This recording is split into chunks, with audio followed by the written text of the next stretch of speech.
Coming up on the Greg and Tim Show podcast. The Pothole Committee. Which is the Public Works Committee.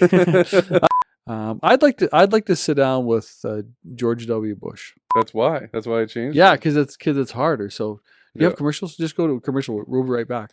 Eddie Lee, and it was involuntary. I just blurted it out. But, sorry. If Geddy Lee's mother is a regular watcher of the podcast, my apologies to you. I should have apologized then. And I think at the end of the day, for me, a person's faith establishes their values. Like there's been fight. More than once or twice I had welts, after recess because someone binged you in the head with a snowball. It is sealed. Do you know how much I paid to seal that? No, I didn't. Even I know that. One-term mayor. Why? Because he line danced. Get your earballs ready. Welcome to the Greg and Tim Show podcast. Take time to sit back and relax and enjoy the show. Here are your hosts, Greg and Tim.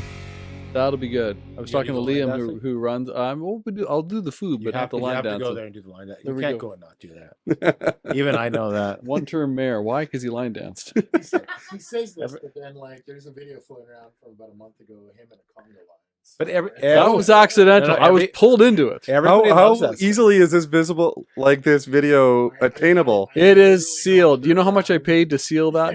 No, I didn't. That's where we're not getting our potholes fixed because we're selling videos. People love that when they see those kind of yeah.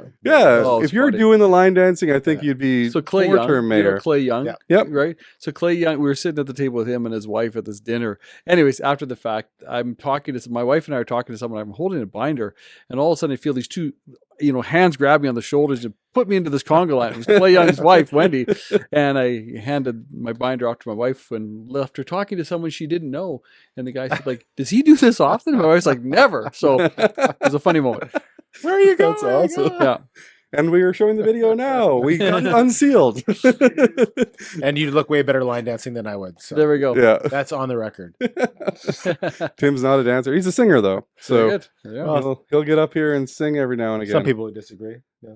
C-team. But anyway. C-team. Yeah, that's right. Well, welcome back to the Greg and Tim Show. Thank you for joining us. We have a special guest today. Our special guest is the Mayor of Winnipeg, Mr. Scott Gillingham. Mr. Scott Gillingham. And we're excited to talk to him. We're going to talk to him about a little bit of different things than you might have heard before.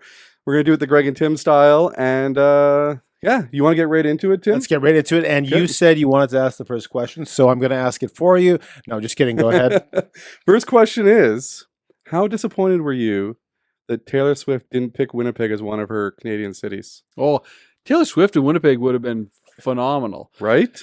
Now, my son just got married, and his fiance has seen Taylor Swift 3 times now. She saw her in 3 different locations. She says just an amazing show. Yeah. And I can only imagine a Taylor Swift show would be, phenomenal. Yeah. I saw Springsteen when he was here, but I'm a Springsteen guy and have been since the 80s. Yeah. But Taylor Swift would be pretty remarkable in any city. Just imagine, we're the center of Canada. How many places could have flown directly to us? I'm all for it. I think it would make sense to have Taylor Swift in Winnipeg. Yeah, outdoors, big stadium. So you did the classic politician thing where you did everything but answer the question directly. So I'm going to call you on that. Yeah. You didn't actually say how disappointed were you that Taylor Swift did not pick Winnipeg as one of the systems. Scale 1 to 10.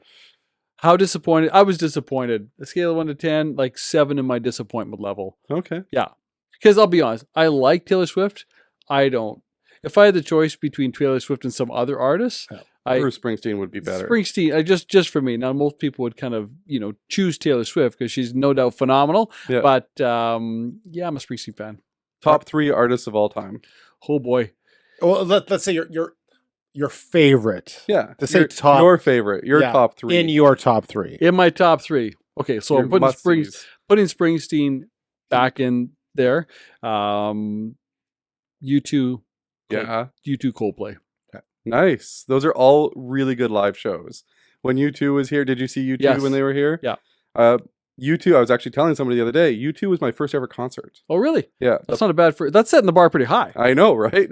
The Pop Mart tour in Winnipeg in 1997. I was at that one at the old stadium. At the old stadium with the lemon, there, the giant lemon. I was there. Yeah. It was. You were there too? Oh, wow. That'd be the only time U2's been here. I right? think so. No, I no. think so. They came again to the new stadium. They played the old stadium again. They played the old stadium again in 2011, I believe, or last year. That was the only one I had seen, though. That's me just too. one so, time. Yeah. Okay. I didn't realize we were here in '97, but yeah. Yeah. The year So of the flood.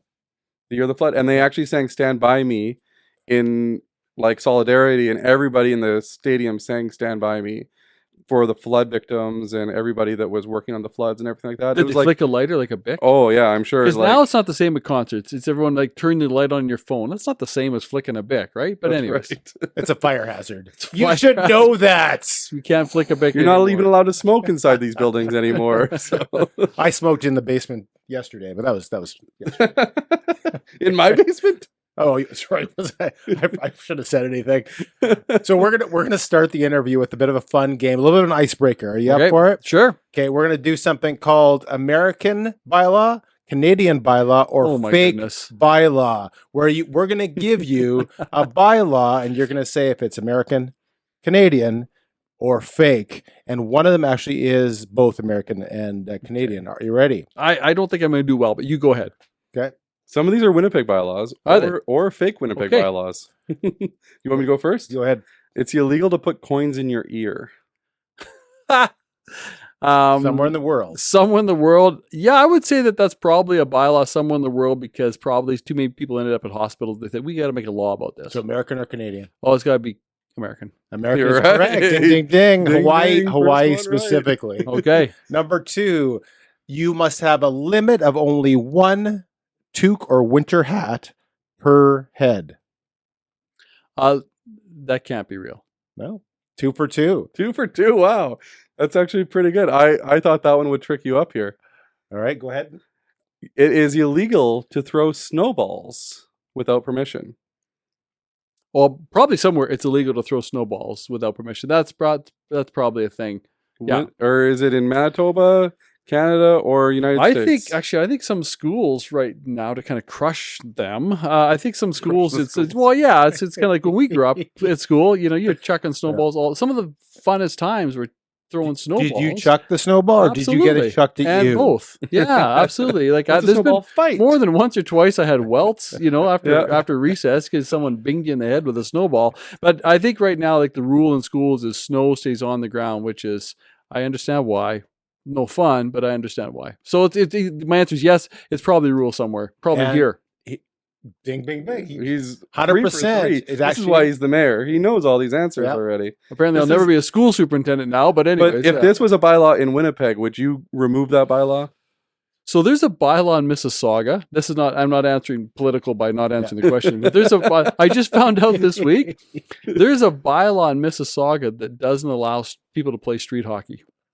I was not surprised at all. That's unreal, though. I don't. I think that's very un-Canadian. Yes, 100%. So would you remove the bylaw if it was a bylaw in Winnipeg? Probably I would look at it. Yeah, I mean it's not. There's many important things to do, so it wouldn't be at the top of my list or a hill Yeah. to die on. But Maybe throw a Luke on it. maybe get Luke, my deputy chief of staff, to tackle that one. So it is a bylaw actually in Winnipeg from our research, and we heard it first. The mayor has vowed to eliminate this before his next term. Luke has. Luke is actually. on it. Like I said, there are some things at the top of my priority list. There are other things that are not at the top of my priority list. That's why it took us 5 months to get him here. All right, next one. It is illegal to let your cat meow or howl outdoors. Canadian, American, or not a bylaw at all.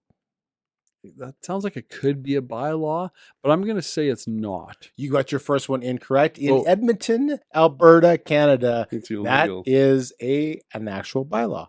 I know all cats are supposed to be on leashes. They're not supposed to roam free. Yeah. I mean, that's in the city of Winnipeg as well. I didn't know that Edmonton had one about the sounds that they make. Yeah, that's funny. Okay. So you're not allowed to complain about construction on Sundays. I don't know how anyone would ever enforce that, but that can't be right. That's a fake one. You are correct. Okay, You've only yeah. gotten one wrong so far. You're doing very well. This is very good. Yeah, I'm yeah. surprised. No, I'm not surprised. He's a smart fella. It is illegal for taxi drivers to wear T-shirts. Canadian, American, or not a law at all. We just made it up. That sounds like it shouldn't be a law, but quite possibly could be a law. Maybe there's a city somewhere where taxi drivers have to wear uniforms and they can't be T-shirts. So I'm going to say yes, it's a law somewhere. And American or Canadian, take a stab at it. American. Okay, that is correct. You are correct. It is a bylaw, but it is in Halifax, Nova Really? Scotia. Okay. Canada button shirts, they can't wear a T-shirt. Really? And I was in Button shirt. Halifax this summer. We did take a taxi, but I didn't. Notice Had I known that, I would have. You would have ratted him out. I would have watched for the guy in the T-shirt. Yeah, We got a- taxi driver We here. got a guy in a T-shirt. Pull him off the road. He's wearing a T-shirt. Okay, we're gonna do 2 more here. 'Kay. It's illegal to own pigeons unless you're a licensed breeder and have permission. I believe that. Okay. You are correct. That could be. Where would that be? Could be U.S. or Canada. But I'll go U.S. It is Winnipeg, Manitoba. or Canada. I said that one I didn't know. So But I'm it's not obscure, up, right? I'm not up on my pigeon bylaws. No, and it's really tough to find all the bylaws because it's so like there's so many probably So in many. there, right? And for you to dive into them, it would be next to impossible. And there's some you just don't come across every Unless somebody day, complains. obviously, or And you we know, have in one a two more. term. I'm not sure where his counting is at. It is illegal to push a live moose out of an airplane. Certainly, if it's not illegal, it's not advisable. I would say. I would say that is a fake. That is not a real bylaw. Incorrect. In Alaska, USA, that is an actual bylaw. Okay. In So Alaska, apparently they I had guess a in moose Alaska, flipping you know, problem. it's We need to put this to a stop. Dang it! and who enforces these things? That's what I want. Who's watching for this? Well, the bylaw officers. The of bylaw course. officers. That's right. We're just Yeah, watching for the moose. moose bylaw officer. Yeah, where did that moose come from? I bet you someone pushed it out of that airplane. Where the heck should this moose come out of? Oh, I see now. Okay, we're only gonna do 2 more then, Tim. Okay, let's. These are how all many- great. How many do you have? We have an so hour's many. worth there. Okay. Dogs are required to be supervised if placed outside. Yeah, I can believe that.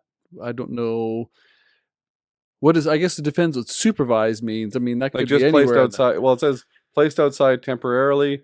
This means a resident is responsive to a dog at any attendance by enforcement officers. So it means that if the dog is placed outside, there has to be a resident outside with it. So if Okay, it's that in your makes sense. That backyard- could even be Winnipeg. That could be. Yeah, that You, could- you actually yeah. said it is correct in Winnipeg. Yeah. I want to pick number 6 because it's my favorite. It is illegal to catch a fish with your mouth.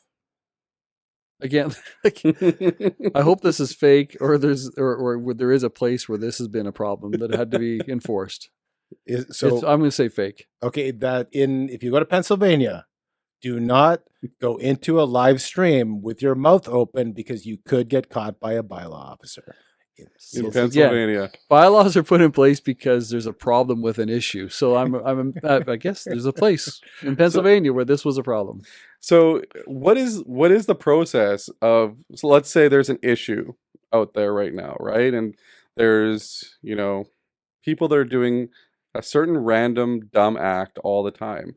How do they, like, these bylaws are probably fairly old, but how would they go about getting a bylaw put in place these days?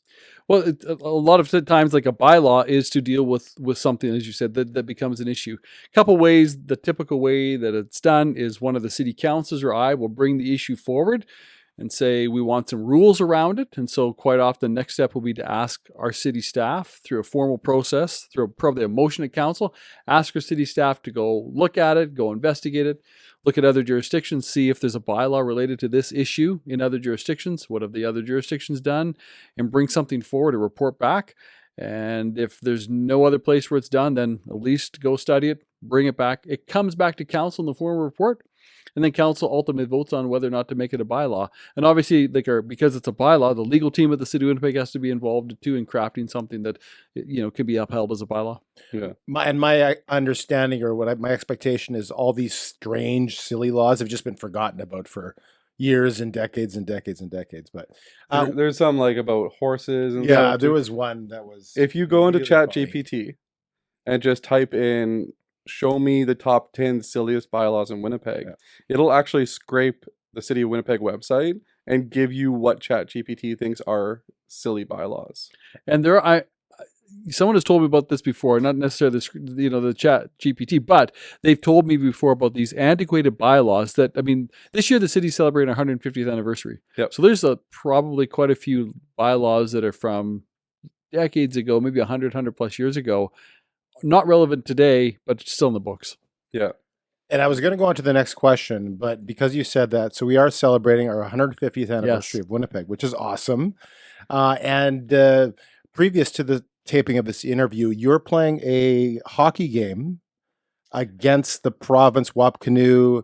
How good a hockey player are you? What do you expect? You're going to barely keep up? Are you going to be going circles around everyone? Where are your skills set at? Well, I played a lot of hockey, but that was decades ago, right? I haven't played as much hockey in the last 15 to 20 years. But it's going to be a fun, like at the time of our, as we're sitting down together, the game hasn't happened, but the plan is it's a fun game for the city's 100th anniversary. The city staff and city councilors played a hockey game against the premier's team and people from the province of Manitoba. So it's a city versus province game for Winnipeg's 100th. Yep. 50 years later, we figured it was time to have that game again and celebrate the city's 150th through, renewing that game and that little rivalry. And so the whole thing is about having fun. We've invited the public to come out and bring a tin for the bin. It's played at Gateway Arena.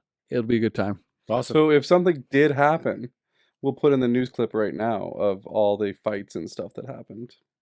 I heard you're challenging Wob to a fight on the ice for more funds for the city. That's what I heard. I don't know, somewhere out there promoting it. Is that what you're saying? If we can get more funds from the city of Winnipeg, I'm happy to lose the game 10-1. So I thought you were going to say you lose the fight. That's your camera right there. If you want to call out Wapcanoe, you can call him out right now. Wapcanoe. Anyway, I digress. So with another question here, without saying what you do for a living, tell us, who is Scott Gillingham? I would say that I'm a fairly typical Manitoban. I love this province. I love the city. I'm a guy who grew up in rural Manitoba on a farm, but have lived in the city most of my adult life. And think that all of us have the opportunity in one way or another to serve our community to make it better. And so I have my adult life look for ways to serve the community and serve others, to try to do my part to improve my community. That's awesome. It brings me to a story that I actually just heard today from somebody who knows you, who works with me. She's got a little story, and I want to kind of tell it for you. She was working with Take Pride Winnipeg, and she was at a place in St. James that they were starting to work to clean up and everything like that. And you say that you want to serve Winnipeg and all this. She said that she was there by herself, and most of the people hadn't shown up yet, and she was just there cleaning up. And out you come, out your car. This is when you were a city councilor, I believe, still. And you just dig right in and start joining her, just start cleaning up, no questions asked, all that kind of stuff. What drives you to do something like that? I think I've been really fortunate, really blessed to grow up in the family I've grown up in. My parents are still alive. I'm thankful for that. And they've always modeled that. My parents have always, even all growing up, they both worked no less than 2 jobs. They always both had 2 jobs. We had a farm, and then they each had, which is a full-time job, but then they each had their own full-time careers as well. But on top of that, they always were volunteering, always giving back, always doing what they could, either through our church or something else in the community, to try to improve the lives of others around. And so I'm thankful. I've always had that model, not just for my parents. I mean, I've got aunts and uncles that model the same thing. You just roll up your sleeves and serve, give back, Yeah. And so I think I kind of grew up in that atmosphere, and I would say that that's probably part of the reason that I really enjoy, working with others and serving others and participating with others and trying to, come together with people to tackle a big project or a little project. And my parents always just said, if there's work to be done, just away we go, get in and do it. Farm life is so different. I have a buddy that still operates a farm in southern Manitoba, and they work really, really hard, but they take a lot of coffee breaks, a lot of coffee breaks, and they like their 1 o'clock nap. But anyway, Just like you. it's 4 o'clock usually. Tell us something we don't know about you, some special skill, something that the public may not know. That you've never told anybody. This is a secret. Confession time. We love secrets. Never told anybody. I don't know. Probably most. I mean, not that it matters, but I've got a really broad, fairly diverse, somewhat eclectic, even music style. I don't listen to a ton of music, but I can listen like to anything, like pretty much anything. But when I need to wind down, or just need, it's been a long day and I just need to relax, it's jazz. I'll put on jazz, or classical. I just really enjoy that. Throughout the day, it's a lot of talk radio. If I'm driving the vehicle, it's a lot of talk radio, obviously, because they're carrying the news and you're just staying on top of what's happening in our community. Yeah. Or one of the music channels. But if I need to just chill, relax, kind of renew myself, it's jazz or classical. That was actually one of our questions. How do you take the edge off? And jazz, classical, it's awesome. I love both of them. You have your own library of jazz and classical? No, it's just a playlist either on like a Spotify or Apple Music or something like that. Just evening jazz playlist or something, or the classics like Miles Davis, Ella Fitzgerald. You're not something doing the like whole that. vinyl thing. You're not putting No, down records. I have this whole vision of you in this robe that's silk, and you have a glass of wine. You're listening to Miles Davis play the trumpet. I don't know why. in a room that's full with leather-bound books and rich mahogany. You have the wrong vision. You have the wrong vision. I'm just, but stay with it if you want it. So, another thing I really like is libraries. Like old, if you see pictures online of these glorious old libraries, the floor to ceiling books, and those are kind of those are good spaces. I enjoy books, so I enjoy reading. I enjoy playing a game of golf too. But if I really need to just kind of decompress and shut it all off, some jazz music and a book, and I'm good. So you talk about like stressful situations, and when you're a public figure, obviously you have some pushback. Some people say mean things online, or even the opposition sometimes. How do you find that those personal, let's say, attacks, or do they just kind of go off you, or do you take them personally? How do you kind of deal with and react with that? For the most part, you just ignore it. You let it roll off you, because you know that if it's personal, that's one thing. What politics should be is let's fight about the issue. Let's debate the issue. We'll put the issue. You and I don't agree, but let's put the issue in the middle of the table that we're talking about, and then let's debate it and wrestle it, and not make it personal. When it becomes personal, which right now politics is so polarized, it's become so personal. That's problematic. I'm really going on a bit of a track here, but it's disappointing to see where politics has gone and such the polarization, and it becoming so personable, about a way a person looks, or it's beliefs, or beliefs or whatever. It's kind of descended to this level that it shouldn't be. Politics should be about the idea of how to make a better community. Let's debate the ideas, whether your idea is better or my idea is better. We should get somewhere in the middle. So the attacks, if it's about policy, this is part of it. Comes with the territory. If you're going to put your name on a ballot, you got to be ready to be criticized. That's what it is. That's part of what makes democracy the way it is. So it doesn't bother me. I ignore it, and I remind myself on a regular basis, this is not my identity. I'm the mayor of Winnipeg, but that's a role I'm playing. I'm honored to play it. But it wasn't my identity coming in to this job. No one stays mayor forever. It will be my identity leaving it. My identity is founded in something other than any role. Do you leave your personal opinions at the door and say, you know what, this is how I'm the mayor of a city, and I'm here to serve the city, and my personal opinions are this, but I'm not going to let that affect how I do my job? Do you kind of separate church and state in that way, if you know what I'm talking about? Yeah, to a degree. I shouldn't say yes. I mean, yes to a degree, but the thing is, people of any, and everyone has a belief system of some manner or another. Everybody does. Even someone who says, I have no formal faith system, that's their belief. So, and I think at the end of the day, for me, a person's faith establishes their values. I think everyone in political life should be driven by their values. Their values should inform their public policy. Their values should inform what matters to them. So I would never expect someone to divorce their values from their work as a politician. They shouldn't be, or that's incongruent, right? Yeah.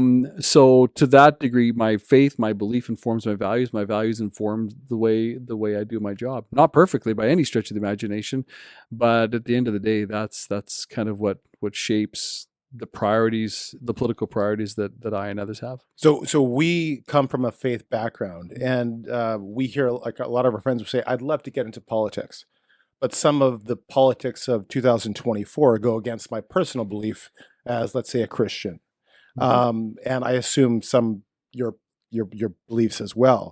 So how would you respond to someone that says, "I could never get into politics because I'd have to divorce my belief on certain things from what the popular public kind of accepts today"? Yeah, for sure. It's a challenge. It is at times. I think, for me as a Christian, understanding the role of church and the role of state are two different things.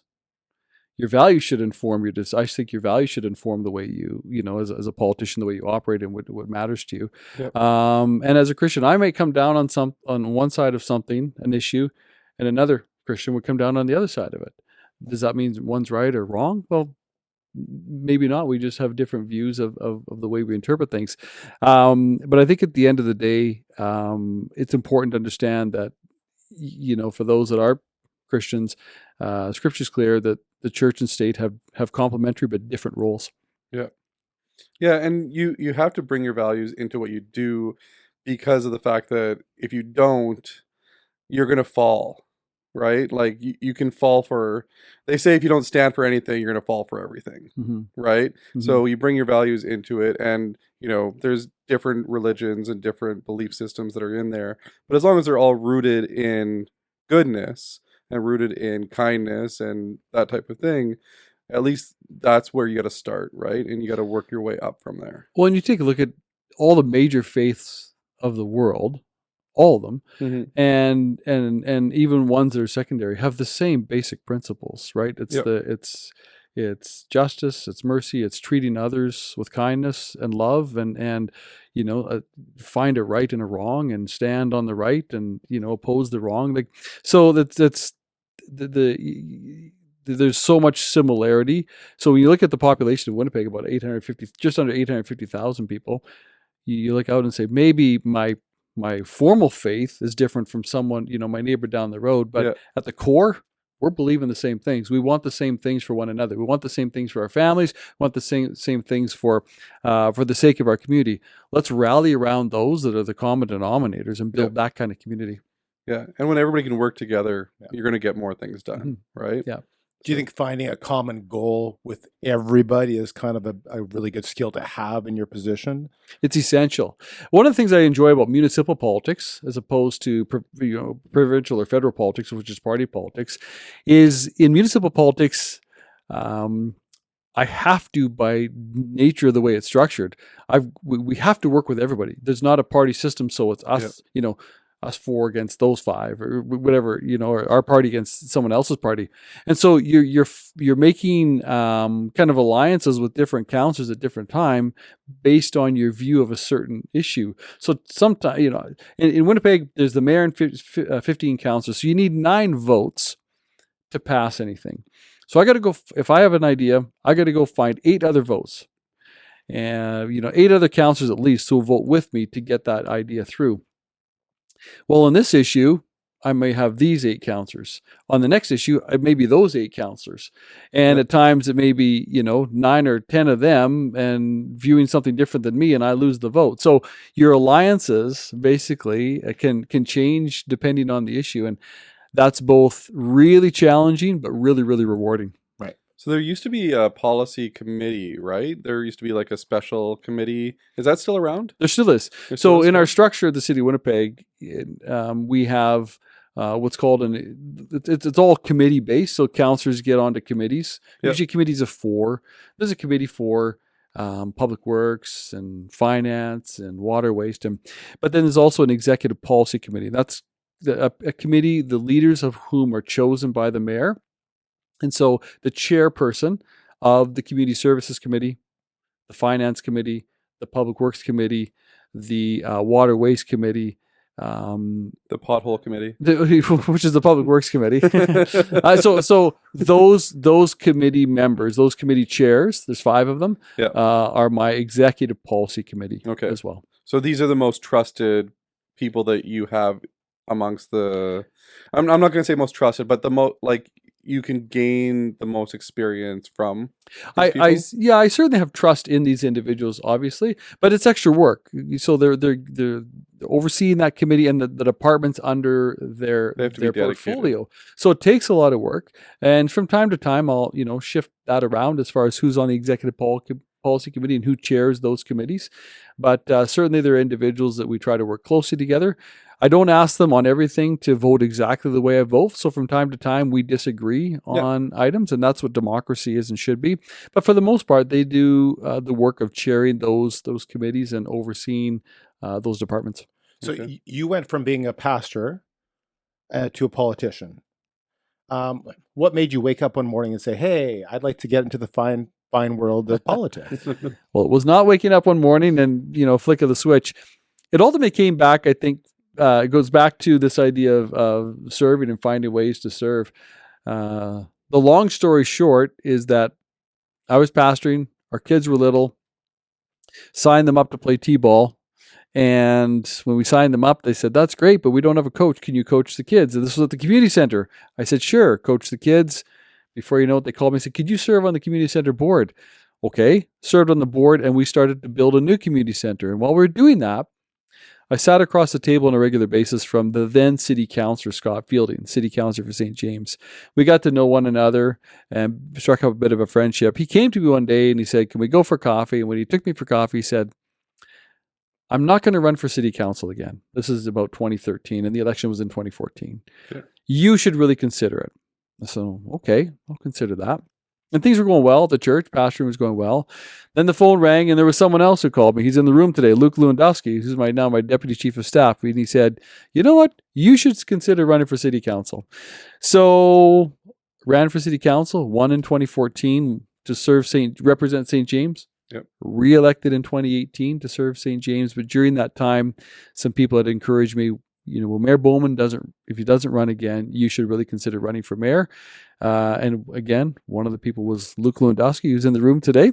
So he chaired my campaign for mayor, and here we are, just absolutely honored to serve as the mayor of Winnipeg. Only the 44th person who, in this history, 150 years history, has had the privilege to do this. That's kind of crazy, eh? That Mhm. there's like only been 44 Yeah. in that amount of time. And if you think back, like you can almost name all 44 if you start studying them pretty quickly, right?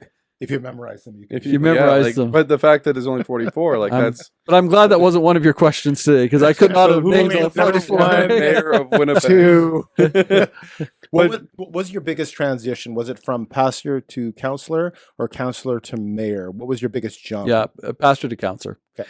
Because you come from, no matter where you come to council from, if you get elected, and you're not working at City Hall, but if you get elected to be a city councilor from business, from nonprofit, from being a pastor, from any other line of work, it's a cultural shock. It really is. It's a big change in. It's like nothing you've experienced before, because you for me, I came from being a pastor with experiences, but in that role and other roles, I'd worked construction for years, but then you come in to city council, and city councilors are dealing with all at once, water and waste engineers, police, fire, public works, land zoning, permits. I mean, just it goes on and on and on. The complexities of all things it takes to run a city, and councilors and mayors are asked to vote on that, set policy on that, give direction to that, understand it, change it. And so it is a world on its own completely. And so it is absolutely a cross-cultural experience. So is being a counselor a full-time job? In Winnipeg, yes, it is. It is, yeah. In I know other towns, it wouldn't be. In other towns, it's not. But our city councilors, we have 15 wards. Each one of them has about 50 to 52,000 people in them. Okay. So, the city of Brandon, I think, is about 60,000 or so. So when you think of it, every one of our 15 city councilors is a counselor for basically an area almost the size of Brandon. So it is a full-time job, and it's a lot of work. So do the counselors drop their previous jobs, or do you see some that are trying to get both done and balance them? In the past, I've seen some people that have kind of done both. It depends what your job is. It can't be something that would have you in conflict, obviously, in your role as a counselor. Yep. But right now, I don't think there's anyone who's doing, to my knowledge, that has another job. I think if you're doing your job as counselor or mayor well, it's full time. You're putting more than, and some of my colleagues I know who are city councilors are putting way more than full-time hours in. Is it a bigger job to be mayor? Like as far as hours? Yes. Much, yes. What's office? The office space is bigger. The office space is bigger, but it's a big meeting space. I've got a great big board table in my office, but there's people around it all the time. Is it the same desk for every mayor? Like, has it always, like, I know, like, I think the president has a choice of a certain desk, depending on, like, you can get Lincoln's desk or you can get JFK's desk, that type of thing. Does the mayor have just one desk, or is there a choice of desks? I think I could have. I don't think there's a choice of desks in the same way that there's these historic desks that you see in the U.S. presidents. But I mean, I could get new furniture if I wanted to. But I had the same desk that Mayor Bowman, my predecessor, had. I just changed the office around, different layout of the office. Okay. Get the cognac and the jazz records and on the shelf. And the big red jacket, right? Yes, that's right. Big red smoking coat. That's right. The pipe. Oh, they go to the smoking room for that. Oh, they built that at the city. There was always one. We just don't talk about it. Oh, okay. Yeah. Luke, is that true? Luke's shaking his head yes. He can't say it's a secret. What has been the most surprising or challenging thing since you became mayor? I think some of the challenging things are they're the big kind of heavy things that come your way that you can just they're coming, but you can't predict them. Like the horrific incident of the women Indigenous women whose lives were killed, whose lives were taken, they were murdered, and their bodies are believed to be in landfills. I mean, you as mayor or anyone in any leadership position knows that you can have your day and your schedule and your plans and your vision, your goals to pursue, and they're all positive, or you're tackling tough stuff. But then there's the things that come in right out of left field. They're going to come. You can't predict what they are or when they're coming. They're going to be heavy. Those, you ask what are the difficult things, those are the really, really heavy things, because it's real people whose real lives are affected. It's families who are hurting. It's crime. It's the horrific thing. That's the heavy stuff. That's really, really difficult. Is that just playing politics? Sorry to get a little bit deeper into it. But is that like we saw when Wab Kinew was seeking re-election, and he was re-elected, obviously, but that was a big source. He was going to dig up the landfills, right? Is that something that people just say as something to shout for votes, or is that something feasibly that the city can, or the province, sorry, I don't know who does it, can actually do? Yeah, so that can be done, and that's in this case it was the province, because the landfill in question is outside of the city of Winnipeg. It's not in the city of Winnipeg. But no, as a politician, something like of that magnitude, you're risking a lot just to make a flippant comment and say I'm going to do this, but I don't really mean it. No, I really, really believe that the politicians I know and respect the most are the ones that really want to say or really want to do what they said they're going to do. And so when you put something out there and when you're running your campaign saying I'm going to do this, I think the politicians that are worth their salt have every intention to do all they can to deliver on that. Yeah. So let's talk about something lighter. Crime. Crime. Yes. I was going to actually ask a question here, Tim. Can I ask a question? It's similar to what you were probably going to ask. You were recently in Houston, right? Yes. You were visiting Houston and you're studying their homelessness model and the elements that they have in their approach.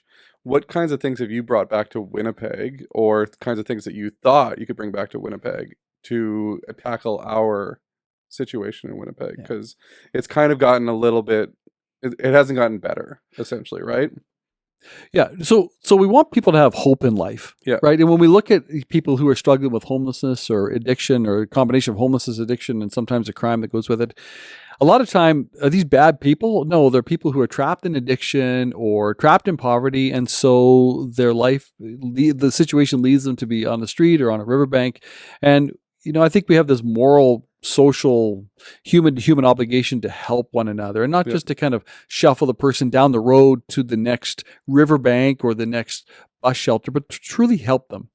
And so what I learned in Houston, and Houston is really setting the standard. They've got a lot of people that go down and look at their model from other cities, because every city, every major city in Canada, every major city in North America is facing this issue of rising numbers of homelessness. Houston has been able to house over 30,000 people in 11 years.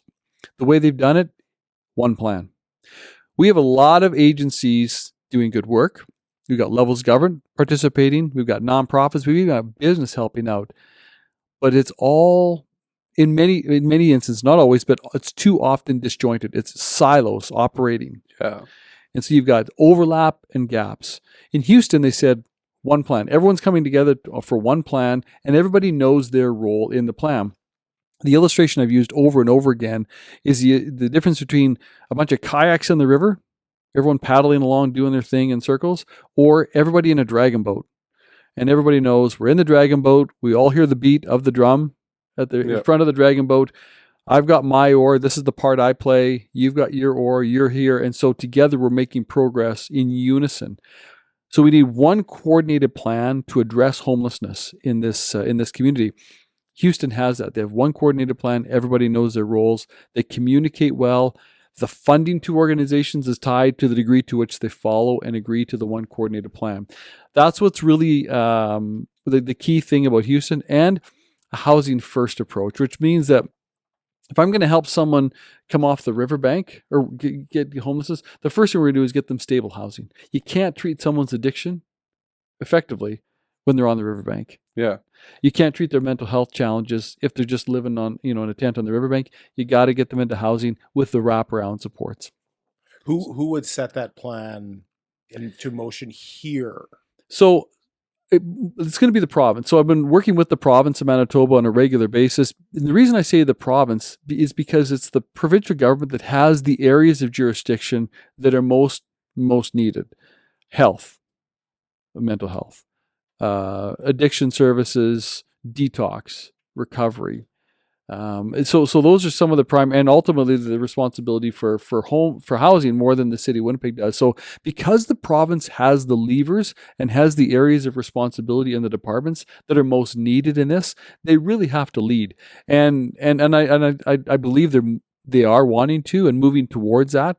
Minister Bernadette Smith from the province of Manitoba, who's really she's the minister of housing, and homelessness, addiction, like that. Those are all her portfolios. She went to Houston, about 10 months after I did to check it out, and took a whole bunch of the key people with her. So I know that she is working, and we're trying to work to build that one plan. So how long has it taken in Houston? Like, when did they start the plan? And are there stats to show how effective it's been so far? There are stats to show how effective it's been. Like I said, they have the stats to show they've housed over 30,000 people in 11 years. But there was a lead up beforehand. So it didn't just start 11 years ago. It probably started 14 years ago in Houston.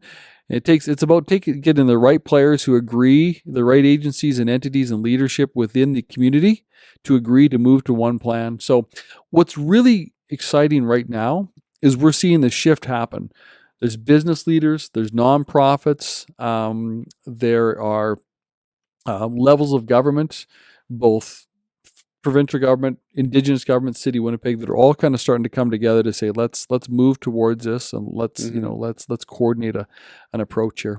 Yeah, and I think one of the biggest challenges in Winnipeg is our weather, right? So we do have a homelessness problem in Winnipeg, but we also have the weather situation, right? So that makes it a lot more difficult just for anybody that is down on their luck to find places because of the amount of people that are looking nowadays, right? It does, and you get, there's a couple things that happen at the same time. At the same time, we also have a shortage of housing in the city of Winnipeg. anyone listening, watching today that's renting and looking for somewhere else to rent, even at market, knows that the vacancy rate in Winnipeg for rental units is below 2%. There's just not a lot of housing available. So when you're trying to take someone out of a bus shelter off a riverbank and get them not into, a silo mission, which does great work, a temporary shelter, but get them into housing, there's not a lot of spaces available. And so building housing where people can live and get the support is critical work, and it's priority work that we're doing right now. Have you looked into numbers of how much that kind of program would cost? Because it's like everything's a great idea, but it's a matter of getting money for it, right? Which is totally different. Yeah, we have looked at, and the bottom line is there's a lot of money in the system right now, a lot of money. And I'm not convinced that we as governments are I don't think we have the coordinated plan. And if we had a coordinated plan and coordinated structure, I think that money could be better allocated. Because so I'd like to see us start. Right now, like So I'd like to see us start there. Right. Now, there's no doubt we need more housing, full stop. So city's working with the federal government right now on getting more housing built. And so, more to and housing in Manitoba is expensive right now. Like the materials have gone up. Everything's gone up. The heat has gone up, and you have to also heat these houses in the winter. But relative to what? Relative to some other areas. So but still, it's not, the prices of everything are not going down. Let's put it that way. Right. It's increasing. Yeah. So totally different topic. Yeah. I hear you talking. You sound like you're really good with people. Just as far as you dealing with other politicians, people, wherever. Do you consider yourself an extrovert? Probably, but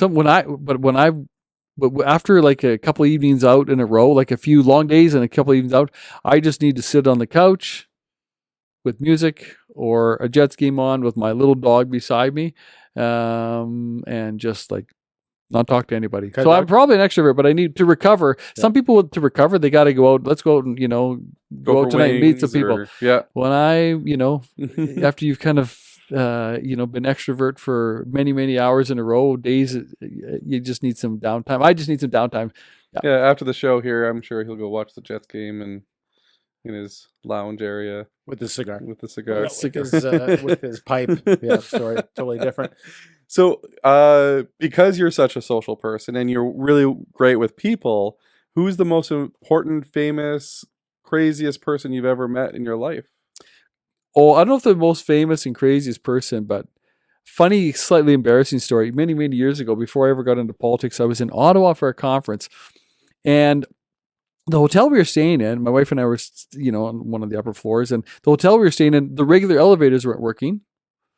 And so we had to take the service elevator. So we're in this back way taking the service elevator. We're waiting on the service elevator, and the door opens, and it was Geddy Lee. Yeah?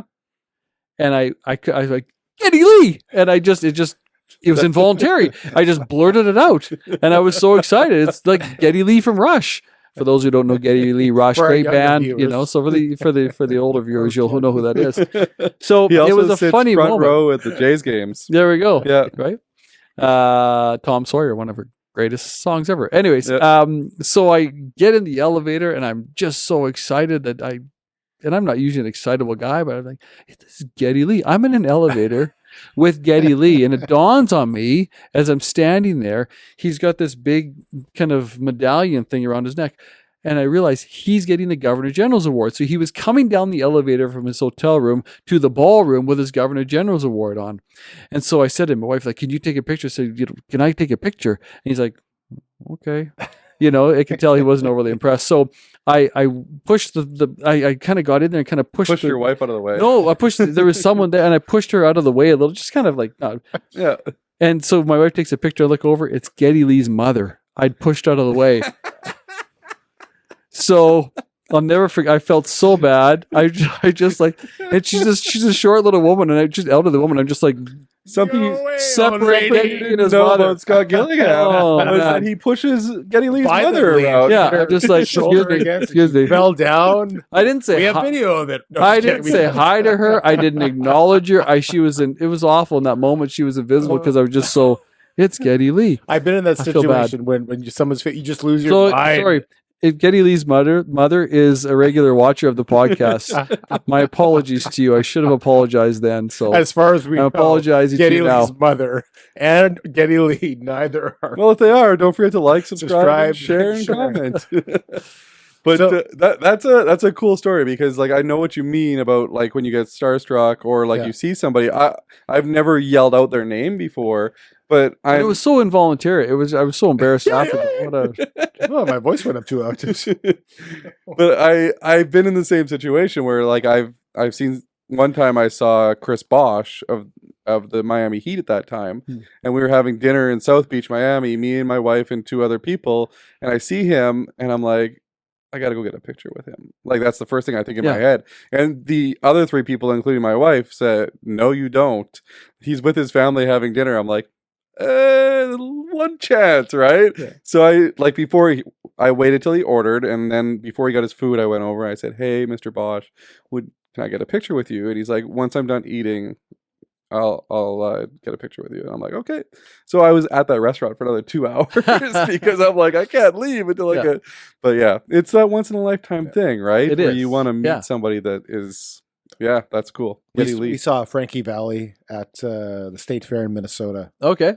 And we were taking the shuttle back to our hotel, and the bus driver said, "You know, he's staying at our hotel." Sure enough, the next morning he was having There he breakfast. So I said, shook his hand and took a whole picture. So There you go. Yeah. Yeah. It's always cool to meet people that like are influential too, right? Is there any other influential people that have pushed you or kind of advised you other than Luke? not off push the- like push like you push his Push me. mother. like pushing a moose out of an airplane, not like that. But has there been any like other influential people in your life that are, former mayors, former premiers, or even just like leaders of any other kind of businesses? Yeah, it's funny you should say that. A couple of people that I've always had mentors, people that I've looked up to, and so I'll call them. We'd have lunch together, they know this is a mentoring situation. So there's a couple of people. Actually, Luke, he should have almost brought him on camera here. Luke and I went for lunch once, just early on in the campaign with a man that I really, really respect. He's a retired Army general. Okay. And he was kind of way near the top of the Canadian Armed Forces back in the day. And he's he's a quiet man, but when he walks into the room, you just say, "Oh, there's the leader." And he doesn't say, "I'm the leader." He doesn't have to. He's just a skilled, wise leader. And so we've gone for lunch with him a couple of times. Just say, "What would you do in situation this, or situation that?" You just kind of tap into that wisdom and experience, right? Other mentors that I've had intentionally that influenced me. It's funny though, when I was a kid, I'll never forget this moment. We, again, grew up on the farm, but during the summer, my mom would take my brother and I at least once a year to Lower Fort Garry. We'd always go to Lower Fort Garry. We enjoyed going around and seeing all the people dressed in, their fur outfits, and the blacksmith doing their work as if it was, 150 to 200 years ago. One year when we went there was someone at the gate that was greeting us. It was the Governor General of Canada and his wife, Mr. Edward Schreier. Oh, and wow. I didn't know what a Governor General did. I didn't know but I thought, well, that's kind of cool. My mom explained what the Governor General does and who they are and their role. And I thought, that's really, really neat. That's cool.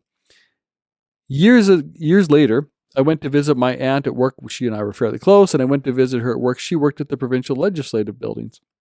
She worked in what's called Hansard. They, everything that's said in the provincial legislature is recorded for history, and it's called Hansard that you put in. And that's what she worked. She oversaw that. And she said to me one day, and I was just a teen, she goes, these are all elected people. You could do this one day. Yeah. And it's funny that those two experiences have always stayed with me. I didn't, growing up on the farm, didn't think one day I want to be the mayor of Winnipeg. Never thought that at all. But those two experiences, I've always thought about those brushes with politicians or a family member saying, you could do elected life one day. They've always stuck with me. And here we are. So you said growing up on the farm, you're whatever years old you are, you're milking the cows. I don't know what you're doing on the farm. But what did you want to do when you grew up? At first, I wanted to be a teacher. I thought that's what I would like to do. I think a lot of students grow up in elementary and high school thinking you'd like to be a teacher because you're influenced by teachers. So that was the initial thought. And you're almost in the same kind of direction. You were a pastor for a little while, which you can say probably is like a teacher style role, and then a counselor, which, again, you're still leading and teaching as well. So you haven't come far from being a teacher. Yeah, maybe not. Probably, yeah. The pastoral work is a little more probably akin to aligned with a teacher. This work of politics is different. It's very rewarding, very very challenging, Yeah. very challenging, but really rewarding. One of the really neat things that I get to experience just because of what I do is I get to be all over the city and I get to meet great people all over Winnipeg who are doing their part to make the city better. And I tell people sometimes, I wish you could just follow me for 2 weeks or just be with me for 2 to 3 weeks. You would have a different view of Winnipeg. Yeah. Yes, we have challenges. Absolutely, we've got challenges. We've got some big, big issues that we have to tackle, and we're tackling them. But we have so many people, so many businesses, so many nonprofits, so many organizations in Winnipeg who are committed to our city, committed to making it better. It gives me great hope. Like, it really does. I don't want that to sound cliche. I'm so optimistic because of the people of this city. If you could only get one thing accomplished and everything else fell by the wayside, Boy, and you could only get one thing done by the time you're done as mayor of Winnipeg, and like you said, people become mayors, they end their mayorship, it's over at some point. What would that one thing be? the one thing would probably be a different funding model between the province of Manitoba and the city of Winnipeg and other municipalities. The way the city of Winnipeg funds itself through property taxes primarily, and the way it's structured right now, is just not sustainable in the long haul. And mayors prior to me, like for year after year, mayor after mayor, have asked the province for the same thing. It's got to change. If I could do my part to get that changed, it would set the city of Winnipeg up for future generations. It would fix a structural deficit, and just it would just align things that would be really beneficial to future generations. No, nobody really understands how much work it is, and I bet you didn't even understand how much work it was before becoming a councillor and then becoming the mayor. One of the things that you've got to get used to as the mayor is changing gears mentally real fast. Yeah, because you come out of one meeting and bang right into the next meeting, and they're all different topics and different issues, and sometimes they're just a document you got to read and sign off on. It could be a legal document. You got to understand the legal implications of this. Should I sign it? Shouldn't I sign it? Usually by the time it gets to my desk, our legal team has done an excellent job, and our administration and my own staff has done an excellent job in really combing over it. But you sign that, and then you next moment you're welcoming children into the office, a school group that's come in, and then you deal with after that, right after that, the meeting about a department that needs more funding because they've gone over budget because of workers' compensation matters, and then into something that's about a planning document. My point is, you change gears as mayor so fast, so many times throughout the day, that you just have to really be well, then you get my tweet about the park not being mowed, right? Right, and there's you get that. Tim's tweet about his shoveling not getting done. I do my own shoveling. You don't tweet anyway. I don't tweet. I'm not even on. You don't even know how to open your Twitter. What is that on the TikTok? That's right. on the TikTok. It's on Does the mayor have a TikTok account? on the Google. The mayor does not have a TikTok account. No mayoral TikTok account. No, apparently you can, especially for a younger generation. I know they're using it a lot, but I don't Bob have a... Canoe's using it. I know. I don't have a TikTok account. So, and to be honest, I do some of, but not much of my own social media. I'm not great at it, and we've got a couple of staff members, one particular who's really good at it, and does it. I don't use social media as much as other mayors have or do, but that's my own style to use it more. The one thing that I was looking for in a new mayor from previous mayors is a mayor that isn't just there for the photo opportunities, right? So, like, I appreciate that you're not just posting on Instagram like, oh, I'm here today, photo op, right?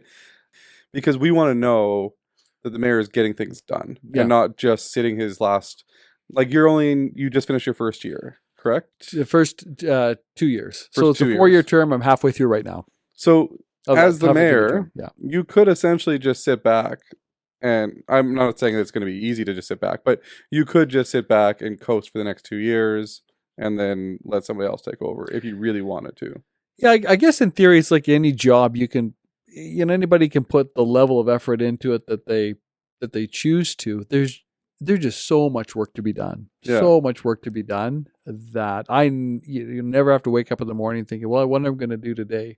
Yeah. It's more a matter, like so many of us in our lives, and so many of the viewers too, no matter what you're doing, you think, how am I going to get everything done today? I need to get done. It's not going to happen. But yeah. There's a lot of, I think, I owe it to the people of this city to give it all I got. Yeah. So you'd go on to the fun stuff? You want me to do the fun stuff? Let's Okay, do the I'm fun going to go stuff. grab the iPad. So we're going to play a game again called This or That, and it's simply you pick one thing or the other. There's nothing embarrassing. You can choose to elaborate on something or just say what it is. You may not skip, even though we have names of your children there. We don't actually have. We don't even know what their names are. And what was the other rule? I always forget. Oh yeah, if you say one, the other one goes away forever and ever and ever. So if it's, I can't use an actual example, but if it was your one sister, your other sister, the other sister goes away forever. And some people would want something like that. Yeah, but, you may not like one of them. I don't know. So the first This or That is Instagram or TikTok. Instagram. Folklorama or the Winnipeg Fringe Festival? Oh, I'm going to go Folklorama. Yeah. That's hard. That's going to get me in trouble with the Fringe Festival, folks. But anyways, yeah. you do love both. I do. But if you had to choose one, I have to go Folklorama just because of all the different food. yeah, Hey, food's a big one. the Yep. food and the entertainment is really good too. Great it's just entertainment. always different. Yeah. Pizza or pasta? Pizza. No bike lanes or no potholes? Oh, no bike lanes or no pot. Potholes. We got to have no potholes. That is correct. All the bikers now are like, Listen, so I cycle on a regular basis, especially in the summertime. I bike to work as often as I can. It takes me half an hour to get from my house in St. James to City Hall, and I bike as often as I can. Use as many bike lanes as I can. So I'm a user of the bike lanes. I think they're important. You just go to them. I honestly thought that when we asked for something you didn't know about you, I thought you were going to say that you're a cyclist because I was told that earlier today as well, and I was just waiting to see if you would pop that one in. There we go. I'm a There you go. cyclist. Family Guy or The Simpsons? Simpsons. Town hall meetings or neighborhood block parties? Well, the block parties, because they're more fun. There's food, and you can get the same done. You can have the same conversations at a neighborhood block party you can have at a town hall, only you do it over food. So you can get Scott Gillingham to your event. If you have food, we had none. Sorry, we apologize. Go ahead. Next one. Or a block party. We'll have a block party. Yeah. Do you drink coffee? I do. Okay, so this one's coffee only. Tim's, Starbucks, or McDonald's? Oh, tough one. I don't mind McDonald's coffee. The Tim's dark roast is good, and the Starbucks Is dead last. You may say it. is That's good. fine. No, it's good as well. But yeah, McDonald's the would winter be their blend. choice. I'll probably go to McDonald's. Yeah. Okay. Which is correct. Netflix or Disney Plus? You seem like a Disney Plus guy. Depends what it's on. Probably more Netflix than Disney Plus. Yeah. Yeah. Mountain climber or laying on a beach? Oh, laying on a beach thinking about mountain climbing. You cycle every day half an hour one way and half an hour the next, and you wouldn't climb a mountain. You'd rather sit at There a we beach? go. Right. It's hard to beat a beach. Yeah. Okay. All right. Fair enough. Chocolate or chips? Oh man, is that a choice? Yes. You have to pick Yeah, one and the or other the goes other. away forever. It doesn't exist. Never Chips. happened. Chips. Chips. What flavor is your favorite? Is there dip or no dip? You can pick a dip with the well, chips. No, let's say no, because then it's ruffled. So we want to get something a little bit more exotic. No dip. Oh, then it's salt and vinegar. Salt and vinegar. Oh, That is- you have to go with Canadian ketchup. My wife loves the. I don't people mind wanna Canadian get their ketchup, but hands that's third. on Like it's if I had to rank them, salt and vinegar, sour cream and onion, ripple with the yeah. onion dip, With Yeah. the dip, yeah. then I go ketchup. Interesting, Yeah. interesting. I'm trying to figure out where we are. Oh, watching sports or watching reality TV? Oh, sports. Okay. I live reality. I don't understand the appeal of reality TV. Agreed. We I'm live with you. reality. The I'm last with thing you. I want to do to entertain myself Preach. is embrace someone else's problems. Like Yes. I got enough of my own problems. Some people love Give me drama. sports. Some people love drama. They Don't love we it. live enough drama all day? I'm Anyways, with you. yeah. I do not like Let me reality vent TV. here. And this is a very important question. iPhone or Android? iPhone. Correct. Correct. I didn't know there was right or wrong answers. here. So a lot of these are me and Tim. Okay. So like I pick one and he Okay. picks one. So Yeah. a lot of them are correct or incorrect. I see. Canadian Museum for Human Rights or the Leaf? Ooh, that's totally different. I know. Yeah. But both iconic now, like the look and the structures. And I'm not. This isn't political. I I really like both of them equally. Mhm. On one question, can I have a both? Okay, I'm taking it. I'm gonna have a both. That was on not this part one. of the rules. Hey, I'm We gonna- sent you the legal okay, documentation. I'm gonna I guess bring- the I'm gonna owners bring make it- their own no, I'm gonna rules. bring in a bylaw for this game, right? The City of Winnipeg bylaw for the this or that We're game. going to structure shows it. that Well, it's not a okay, bylaw. wait. That's right. He's chosen his both. The last 1, 2, 3, 4. He cannot choose both. I have my one both. Okay, let's see the next one. Ken. Bombers, Jets, or Gold Eyes. You're killing me. Depends the season. Oh, okay, I'll do Bombers because we're having the Grey Cup here That in is right. 2025. We got our Everybody, tickets. make sure you get your tickets. You've got your We tickets. got our tickets. Great. I've got to get mine. I'm a season ticket holder, so I got to get on the game here. Yeah. So get on the Do ball. you Yeah. want to broadcast what section you're in, or would you like to keep that quiet? I'm in the 200s. That's fine. I'm in the upper deck. Yeah. We are as well. Yeah. Very good. So, does the east side suck or does the west side suck? East side sucks. What? Yes. Well, I guess See, it's- this or that. East side, west side, west side. this is why we've never seen him at the games. And the cool people all sit on the east side because that's where the sun is, and we We get to get clip that out. The mayor says East Side sucks. See, that should be your thing. East side or west side. Ripple chips or Yeah. salt and vinegar. Yeah. East side, west side. Oh, too funny. Next one. Superhero ability: invisibility or being able to fly. Ooh, probably fly. Everybody says that, and it's the opposite of what you say, Yeah, I which is say invisibility. which means you can get into any sporting event, you can get into any concert, you can get into any movie. So it's saving money. Invisibility. It's about saving So- money for Greg. It's about saving money or cheating the system. I can't cheat Yeah. the system. So if You're they can't getting into see events you. for free. It's true. It's cheating the system. So what would you do if you were flying? I'd fly down to the gate, pay my ticket, and then fly up and. Oh, okay. You don't necessarily have to go to events. Anyway, Kildonan Park or St. Vital Park? Oh, both good. Kildonan though. Yeah. See, Yeah. I think so That too. is right. Most underrated I- park in the city. Yeah. Beautiful park. Both are, but beautiful park. Kildonan. So traveling back in time 100 years or into the future 100 years? Oh, back in time. Yeah. What would you like to go back and see? I'd like to go back. I don't want to sound weird, but so my family came from, dad's side came from England in 1907. Mother's side came from Scotland in 1907. I'd like to go back to the UK in 1907, See what it was like. 1906, 1907. Just to, yeah. Great That'd be answer. cool. Very cool. We did the bylaw game already. So, so now we're on to our last. 3 places that your preferred places for date nights with your wife. It can be a restaurant. It can be a place that you go to for fun, like the Just Leaf or Favorite dates with your wife. 3 locations in Manitoba.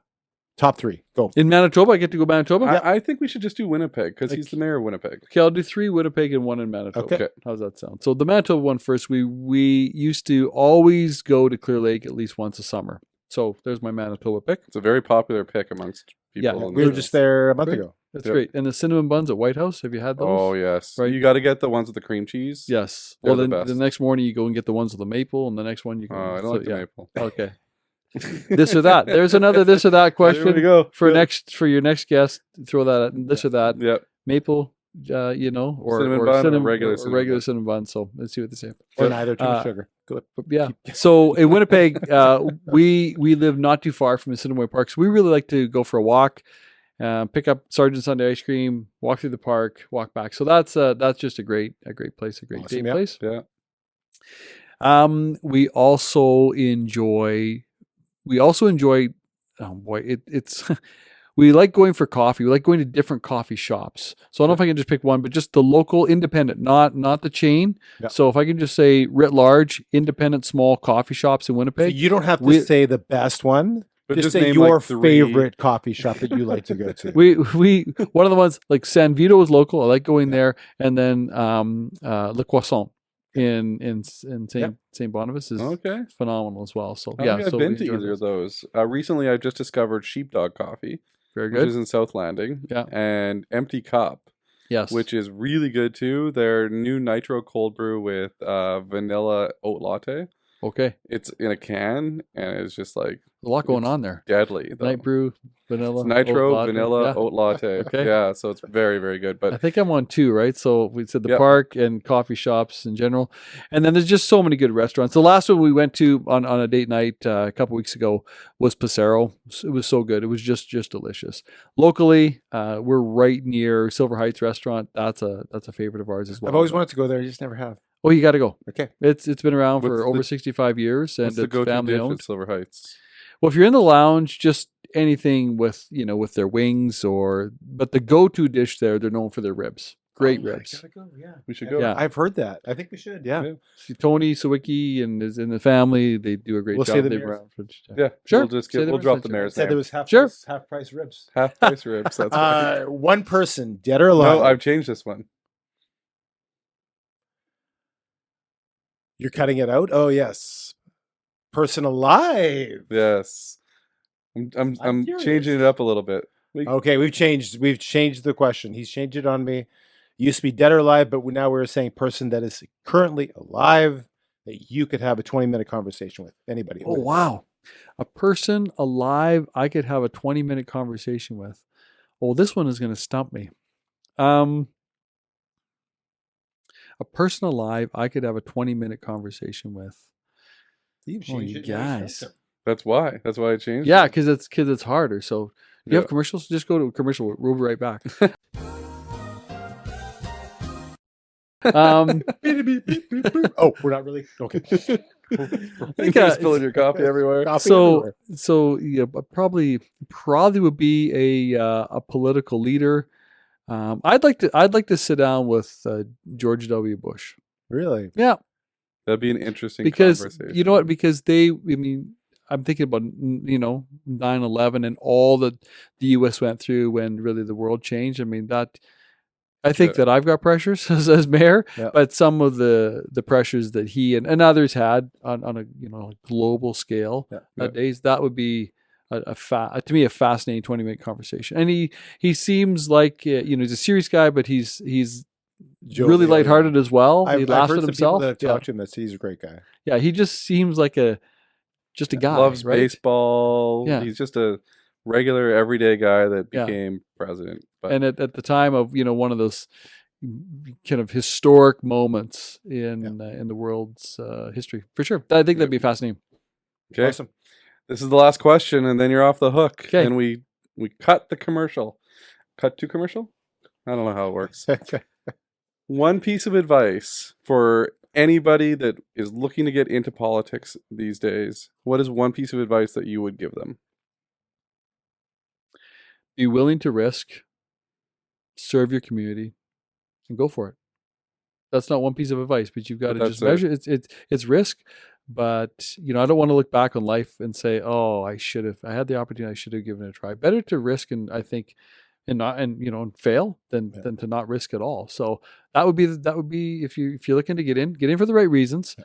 But if you're thinking of going for it, go for it. That's great advice. It's fantastic. Yeah.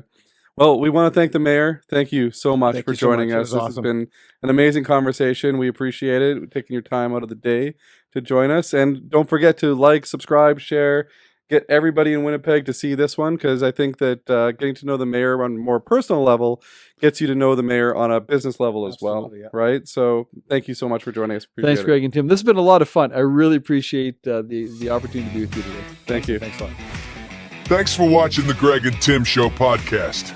Don't forget to like, subscribe, and share with all your friends. Sharing is caring.